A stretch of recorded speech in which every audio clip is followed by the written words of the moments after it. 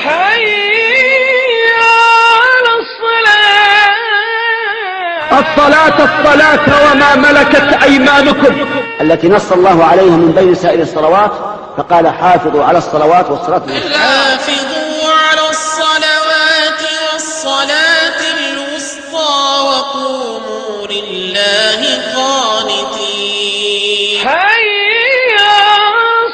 الصلاة روضة من رياض الإيمان والعلم، لأنها روضة والله روضة لمن أحيا الله قلبه. أدي الصلاة كما أمر الله في أوقاتها في المساجد مع إخوانك في بيوت الله. على الصلاة في بيوت أذن الله أن ترفع ويذكر فيها اسمه يسبح له فيها بالغدو والآصال.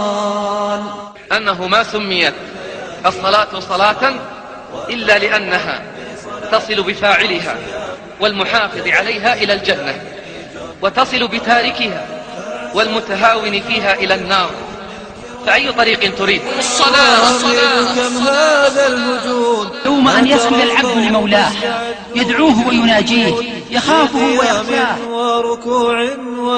يا رجال الليل جد رب داع لا يرد، ما يقوم الليل إلا من له عزم وجد، ليس شيء كصلاة الليل للقبر يعد. سجود وخشوع وخضوع للودود، بقيام وركوع وسجود وخشوع. لقد كان لكم في رسول الله أسوة حسنة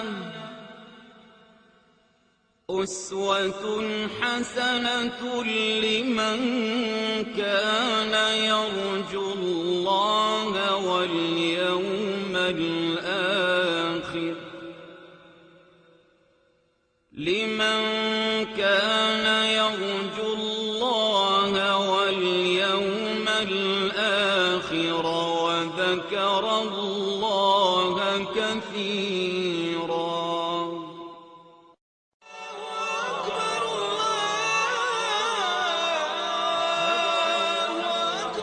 الحمد للہ رب العالمین والصلاة والسلام علی نبینا محمد وعلی آلہ وصحبہ اجمعین. برادران اسلام، السلام علیکم ورحمۃ اللہ وبرکاتہ. ہمارے پیارے نبی اکرم صلی اللہ علیہ وسلم نے ہمیں حکم فرمایا ہے کہ ہم اسی طرح نماز ادا کریں جیسے کہ خود آپ نے ادا فرمائی تھی. چنانچہ ارشاد نبوی ہے، صلو کما رأیتمونی اصلی، تم اسی طرح نماز ادا کرو جیسے نماز ادا کرتے تم نے مجھے دیکھا ہے. اور کتنے ہی مسلمان ایسے بھی ہیں جنہیں نبی اکرم صلی اللہ علیہ وسلم کے نماز ادا کرنے کا طریقہ ہی معلوم نہیں ہے. اسی بنا پر ہم نے نماز نبوی کا مختصر سا خاکہ پیش کیا ہے تاکہ آپ خود دیکھ اور سن سکیں کہ نبی اکرم صلی اللہ علیہ وسلم کی نماز کا مسنون طریقہ کیا تھا، اور پھر اسے ادا کرنے میں آپ نبی صلی اللہ علیہ وسلم کی اقتداء و پیروی کر سکیں. نماز کے لیے کھڑے ہونے سے پہلے اس کی تمام شرائط کو پورا کر لیں، اور وہ شرائط یہ ہیں: 1. قبلہ رو ہونا، 2. سطر پوشی کرنا، 3. طہارت و وضو کرنا، 4. نماز کے لیے دل میں نیت کر لینا. اور اس کے ساتھ ہی یہ بھی کوشش کریں کہ نماز کسی ایسے سترہ کو سامنے رکھ کر ادا کریں جو کہ زمین سے اٹھا ہوا ہو، یا پھر کسی ستون، دیوار یا ایسی ہی کسی دوسری چیز کو سترہ بنا لیں جیسا کہ حدیث شریف میں ثابت ہے. اب آپ تکبیر کہنے کے لیے اللہ اکبر کہیں، اور تکبیر اس صیغہ یعنی اللہ اکبر کے سوا کسی دوسرے صیغے سے کہنا کفایت نہیں کرتا، اور یہ تکبیر کھڑے ہو کر کہنی چاہیے، کیونکہ نبی اکرم صلی اللہ علیہ وسلم کا ارشاد گرامی ہے، کبر قائما، کھڑے ہو کر تکبیر کہو. اور اگر کوئی نمازی کھڑے ہو کر نماز ادا کرنے کی طاقت نہ رکھتا ہو تو اپنے حسب حال بیٹھ کر یا لیٹ کر نماز ادا کر لے. تکبیر کی ادائیگی میں جزم و اختصار سے کام لے، اس کی طبعی آواز اور اس کے طول سے اسے لمبا نہ کھینچے. اگر کوئی امام ہو تو وہ اتنی بلند آواز سے تکبیر کہے کہ اس کے پیچھے والے مقتدی تکبیر کی آواز سن لیں، اور اگر کوئی نمازی خود مقتدی یا اکیلا ہی ہو تو پھر وہ صرف زبان سے تکبیر کے الفاظ ادا کرے. اس میں صحیح تر دلائل کی روح سے یہ شرط بھی نہیں کہ تکبیر کے الفاظ آپ خود سن سکیں، لیکن تکبیر کے الفاظ کی ادائیگی کے لیے زبان کو ہلانا از بس ضروری ہے، یعنی محض دل کی ادائیگی کو تکبیر شمار نہیں کیا جائے گا. پھر نمازی تکبیر تحریمہ کہنے کے ساتھ ہی اپنے دونوں ہاتھوں کو اٹھائے. رفع الیدین کی ایک شکل تو یہ ہے، جبکہ اس کی دوسری صورت صحیح احادیث میں یہ بھی وارد ہوئی ہے کہ تکبیر تحریمہ سے متصل پہلے یا اس کے متصل بعد رفع الیدین کریں. رفع الیدین کا طریقہ یہ ہے کہ دونوں ہاتھوں کی انگلیاں کھلی ہوں، لیکن انہیں نہ تو دائیں بائیں بکھیر کر رکھے اور نہ ہی باہم بھینچ کر، اور رفع الیدین کرتے وقت اپنی انگلیوں کو اپنے کندھوں کے برابر تک اٹھائے. یہ نبی صلی اللہ علیہ وسلم سے ثابت شدہ طریقوں میں سے ایک ہے. جبکہ اس کا دوسرا طریقہ یہ بھی ہے کہ انگلیوں کو کانوں کی اوپر والی شاخوں تک لے جائے، اور نمازی کو اختیار ہے کہ وہ ان دونوں میں سے جو طریقہ چاہے اختیار کر لے. اور اس رفع الیدین میں مرد و زن یعنی مرد اور عورتیں سبھی برابر شامل ہیں. اور اگر کوئی شخص کسی مرض و عذر کی وجہ سے کوئی ایک ہاتھ نہ اٹھا سکے تو اسے چاہیے کہ وہ دوسرا ایک ہی ہاتھ ضرور اٹھائے تاکہ ممکن حد تک تو سنت رسول صلی اللہ